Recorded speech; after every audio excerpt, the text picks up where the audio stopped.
Pemirsa, akhir pekan ini saya Dora Edward menemani Anda selama 60 menit untuk menyajikan berita-berita terhangat selama sepekan dalam program News of the Week.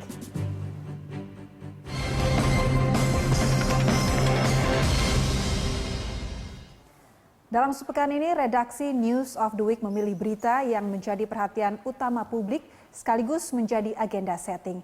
Sebagai pembuka, kami hadirkan macet berujung mundur.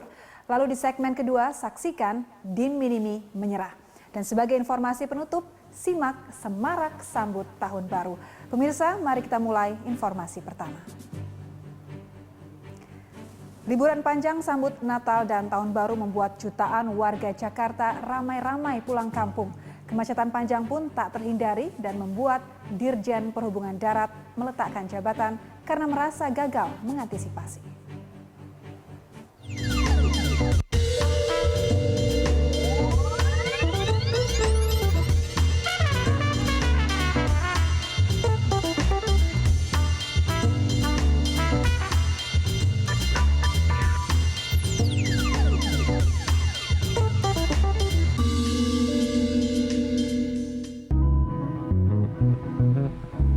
Kemacetan parah mewarnai arus lalu lintas liburan Natal 2015. Kemacetan mulai terjadi pada Rabu malam 23 Desember 2015. Arus lalu lintas di jalan tol dari Jakarta menuju Bandung dan berbagai kota di Jawa Barat serta Jawa Tengah nyaris tidak bergerak. Di ruas tol Bekasi Barat misalnya, ratusan kendaraan pribadi dan mobil niaga hanya bisa merayap. Kemacetan terjadi mulai di kilometer 13 menuju ke arah Cikampek dan Bandung. Arus lalu lintas padat merayap pun tampak di beberapa titik seperti ruas tol Jati Asih, tol Jati Bening, tol Tambun menuju Cikarang, serta Cikunir. Sementara arah menuju Jakarta justru sepi dan lancar. Di ruas tol Cikopo Palimanan, Cipali, Cirebon, Jawa Barat, warga tidak bisa mengelak dari kemacetan. Antrean kendaraan di gerbang tol ini mengular sejauh 5 km. Iring-iringan mobil pribadi dari arah Cikopo terhenti saat mendekati gerbang tol pembayaran. Operator tol Cipali, PT Lintas Marga Sedaya berupaya mengurai kemacetan dengan membuka 10 gardu eksit tol Palimanan. Selain di sekitar gerbang tol Palimanan, kemacetan pun terjadi di rest area. Kendaraan yang banyak berhenti di bahu jalan membuat pengguna jalan tol terjebak antrian lebih dari 4 jam. Di ruas tol Cipali dan Palikanci Cirebon, Jawa Barat, antrian kendaraan tidak bergerak sejak Rabu malam hingga Kamis siang. Kemacetan di jalan tol penghubung Jawa Tengah dan Jawa Barat itu mencapai belasan kilometer. Kemacetan di tol Cipali dan Palikanci membuat masyarakat beralih ke jalur Pantura.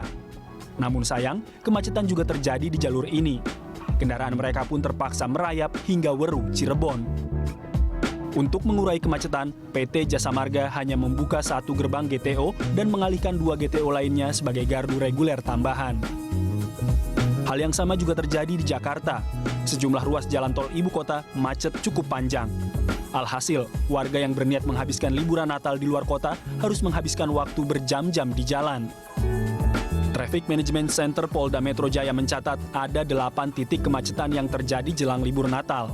Di antaranya jalan tol Priok arah Cawang Cikampek dan tol Pondok Gede arah Cikampek. Kemacetan juga terjadi dari arah Semanggi menuju Cawang. Bahkan di jalan tol dalam kota, kendaraan nyaris tidak bergerak. Meningkatnya kendaraan keluar Jakarta tidak cuma memacetkan berbagai jalur tol tujuan Bandung atau Cirebon. Kemacetan panjang pun terlihat di jalan tol ke arah Pulau Sumatera. Pada Kamis siang, ribuan kendaraan memadati area parkir di 5 dermaga Pelabuhan Merak, Banten. Kondisi ini sudah terjadi sejak Kamis dini hari. Bahkan warga mengaku terjebak antrean sejak masih di ruas tol Tangerang Merak. Dari gerbang tol menuju area pelabuhan, mereka butuh waktu hingga 2 jam. Padahal saat normal hanya butuh waktu 15 menit. Sudah antri dari kapan, Di? Dari tadi pagi, subuh. Subuh masuk di Tol Merak. Antri di tol dulu. Iya. Setelah itu dikeluarkan di Sukuasa. Masih antri juga? Masih antri juga. Belum bisa masuk pelabuhan, Mas? Belum macet. Padat banget ya? Padat banget. Pribadi orang mudik. Setelah mengalami kemacetan sejak Rabu malam, pada Kamis siang kondisi lalu lintas tol dalam kota Jakarta berangsur lancar. Seperti yang terlihat di kawasan Semanggi, kendaraan melintas dengan lancar menuju Pancoran Cawang. Kemacetan parah yang terjadi di tol dan jalan keluar dari Jakarta ke arah timur pada libur Natal tahun ini lebih parah daripada macet masa mudik Lebaran. Setidaknya ada 2 faktor utama yang menjadi penyebab utama.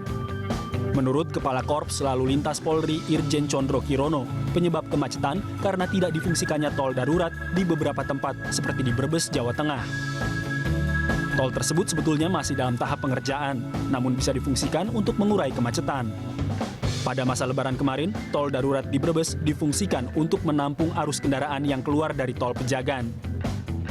Selain tidak adanya tol alternatif, masalah kemacetan pada libur Natal kali ini juga akibat tidak adanya pembatasan beroperasinya kendaraan angkutan alat berat. Sehingga hal itu menambah volume kendaraan dan memperparah kemacetan. Sehingga untuk mencegah kemacetan terulang saat arus balik Natal, polisi akan mengaktifkan sejumlah tol darurat serta melarang truk-truk barang kecuali pembawa sembako dan BBM melintas di jalan tol. Oleh karenanya kita bermohon kepada Bapak Menteri Perhubungan kiranya pada tanggal tersebut operasional angkutan berat barang kecuali BBM dan sembako bisa dibatasi. Antisipasi tersebut ternyata membawa perubahan. Arus balik liburan Natal pada Minggu 27 Desember 2015 tidak mengalami kemacetan parah seperti beberapa hari sebelumnya. Beberapa warga yang menggunakan pintu tol Cikarang Utama 2 dari arah Jawa Tengah dan Jawa Barat mengaku arus lalu lintas lebih lancar. Lumayan sih, rapi, ya, lancar daripada yang sebelumnya waktu balik. Oke, Jumadi, dari mana ke mana Pak? Saya dari Banjar. Dari Banjar mau ke Jakarta, Arah Kuning. Setelah liburan? Ya. Jalur tol nih gimana nih Pak? Alhamdulillah nggak begitu lah, macet, lancar. Cuman ada sedikit-sedikit gitu loh. Kemacetan parah yang terjadi saat libur Natal secara mengejutkan membuat Dirjen Perhubungan Darat Joko Sasono mengundurkan diri. Joko menyampaikan pengunduran diri secara mendadak usai konferensi pers pemaparan evaluasi arus mudik libur Natal. Joko Sasono mengaku tidak ada tekanan dan merasa sebagai pihak yang bertanggung jawab atas kemacetan yang dialami jutaan orang. Saya harus bertanggung jawab, Mbak. Ini karena banyak sekali spekulasi dan saya harus mengatakan bahwa ini kesalahan Dirjen Perhubungan Darat. Apa ada tekanan itu, Pak? Tidak ada tekanan. Joko Sasono menjadi pejabat ketiga yang mundur dalam beberapa bulan terakhir. Sebelumnya ada Sigit Priyadi Pramudito, saat itu menjabat Dirjen Pajak. Ia mundur dengan alasan tak mampu mencapai target pajak. Pejabat mundur lain adalah Trijoko Sri Margianto. Margianto mundur dari kursi Kepala Dinas Tata Air Pemprov DKI Jakarta setelah dikritik oleh Gubernur DKI Jakarta. Menteri Pendayagunaan Aparatur Negara dan Reformasi Birokrasi Menpan RB Yudi Krisnandi menyesalkan mundurnya Joko Sasono dari kursi Direktur Jenderal Perhubungan Darat Kementerian Perhubungan. Menurut Yudi, kemacetan lalu lintas bukan kesalahan perseorangan. Meski demikian, Yudi tetap menghargai keputusan tersebut. Ini satu budaya politik yang positif ya, yang bisa memberikan contoh dan keteladanan bagi masyarakat pada umumnya bahwa pejabat-pejabat itu yang melekat pada dirinya bukan hanya sekedar fasilitas, tetapi juga tanggung jawab.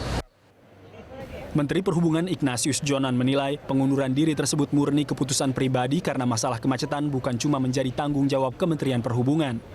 Menurutnya mengatasi kemacetan adalah tanggung jawab bersama sejumlah instansi terkait. Bukan tanggung jawab saya semata kok. Kementerian Perhubungan itu tidak bisa bertanggung jawab seluruhnya atas kemacetan. Yang bangun jalan bukan saya. Yang ngatur lalu lintas apa saya? Gitu. Saya kan hanya bisa menerbitkan mana boleh truk, mana tidak, mana kapan dan sebagainya. Kan begitu. Membatasi mobil juga nggak bisa. Kan begitu. Nah memang kalau Anda tanya, lo Dirjen Anda mengundurkan diri, lo kan saya bilang, itu hak pribadi. Pada Senin 28 Desember 2015, Menteri Perhubungan Ignatius Jonan menunjuk Sekjen Kemenhub Sugiharjo sebagai pelaksana tugas Dirjen Perhubungan Darat. Sugiharjo menyatakan penunjukan dirinya menjadi PLT Dirjen Perhubungan Darat merupakan satu-satunya pilihan menteri. Sebab harus segera menyiapkan arus mudik dan balik libur tahun baru. Terhitung tadi pagi, di samping tugas utama saya sebagai Sekjen Kementerian Perhubungan, juga diperintahkan oleh Pak Menteri untuk menjadi PLT Dirjen Perhubungan Darat. Jadi saya merangkap jabatan. Mungkin walaupun beliau tahu jabatan sekjen juga sibuk, tapi karena mungkin latar belakang saya juga lama di darat, maka beliau menugaskan saya untuk merangkap jabatan. Sampainya kapan? Sampai nanti ditunjuk pejabat definitif yang menjadi Dirjen Darat. Belajar dari kemacetan jelang Natal, Kementerian Perhubungan langsung mengeluarkan perintah untuk memuluskan arus mudik serta balik liburan tahun baru. Berdasarkan surat edaran Kementerian Perhubungan nomor 48 tahun 2015, truk tidak diperbolehkan melintas di sepanjang Jalan Tol Cikampek mulai tanggal 30 Desember hingga 3 Januari 2016. Namun sayangnya meski ada larangan, truk-truk tetap bisa melintas di jalan tol. Pada 30 Desember kemarin, di akses pintu tol Ciawi, ratusan truk besar dan tronton dari arah Bogor dan Sukabumi bebas melintas menuju Jakarta. Tidak adanya petugas di sejumlah ruas tol membuat para supir leluasa memasuki jalur tol. Para supir mengaku tetap beroperasi untuk mematuhi jadwal perusahaan. Mereka pun menilai larangan terlambat sehingga pihak perusahaan tidak sempat meliburkan armadanya. Enggak dong, lewat Cikunir. Cikunir ya? Pak, ada pelarangan ini nggak, Pak? Ada yang lebih gede, mobil gede nggak boleh. Oke. Hal serupa juga terlihat di jalur Pantura, Brebes, Jawa Tengah. Truk gandeng, kontainer, serta kendaraan berat masih memadati jalur Pantura dari arah Jakarta tujuan Semarang. Polisi di jalur ini mengaku tidak bisa mengambil tindakan karena harus tetap berkoordinasi dengan Dinas Perhubungan. Hari ini ya, diberlakukan mulai tanggal 30 sampai tanggal 3 Januari 2020. Namun demikian masih kita lihat di jalur Pantura ini masih ada. Ini dimungkinkan yang pertama kurangnya sosialisasi. Kemacetan parah jelang Natal yang berujung mundurnya Dirjen Perhubungan Darat Joko Sasono harus jadi pelajaran semua pihak. Libur panjang harusnya bisa diprediksi dampaknya dan ditangani dengan koordinasi lintas instansi secara sempurna.